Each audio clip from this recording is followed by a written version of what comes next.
Frank Calzon is executive director of the Center for a Free Cuba. Are you celebrating this, Frank?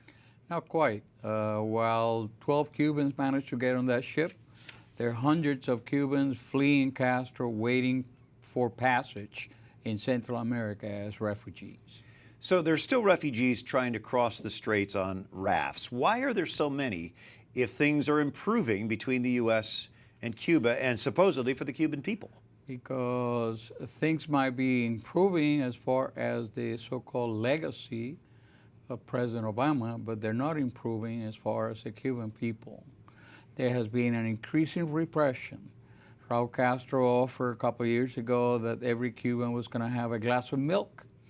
We're still waiting for that.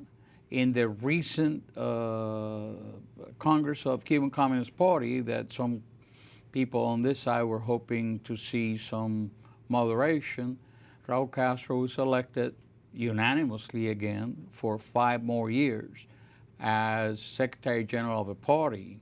So while he's been talking to Mr. Obama about retiring in 2 years, he'll stay like Stalin was for 5 more years as head of the Cuban Communist Party. That's where the real power rests in Cuba. Can the U.S. put any pressure on Cuba, on Castro, to make some kind of a democratic change?